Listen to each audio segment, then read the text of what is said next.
Our chief meteorologist, Ginger Z, is following the latest forecast for us. Ginger, what's your biggest concern right now? Yeah, well, first we'll start with those wildfires out west. There are evacuations in place for that Gifford fire, and it's actually more than 50,000 acres burned now, so that's an update. And we will continue to see the smoke there in mostly rural areas until it starts blowing into places like Palm Springs and even Los Angeles and San Diego. So we'll get into that.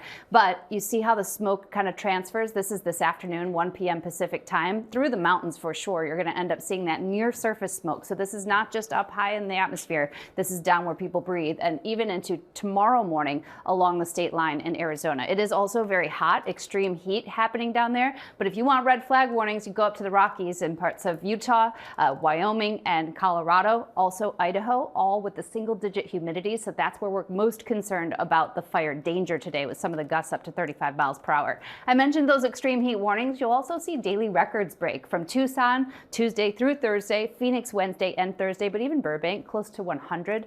And that temperature will not help anybody with the fighting of those fires. Now, also wanted to mention that smoke, because I was out in Lake Michigan all last week, and toward the end of the week and through the weekend, you definitely saw these milky, smoky skies like we saw in New Hampshire this morning, Buffalo, Lake George, and Green Bay, Wisconsin. Some of the worst air quality in the world from cities like Detroit and Chicago earlier this morning.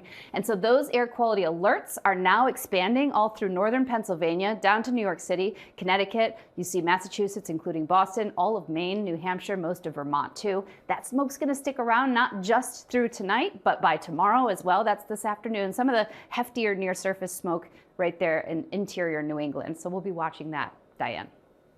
All right, Ginger Z, what else do you have your eye on today? Because I know this isn't the only thing on the radar. Yeah, so we also saw the flash flooding, and that flash flooding was the more than 5 inches of rain falling in parts of Georgia and east of Birmingham, Alabama, and that's where we had that one death. There were high water rescues, but the flood alerts are on the map now, from Dalton, Georgia, down through Albany, into Tallahassee, Apalachicola, Florida, and eastern Alabama. So what's happening here is there's a stationary front, Diane, and that stationary front's going to stick around producing 2-inch per hour rainfall rates really through about Tuesday night. All right, Ginger Z, thank you.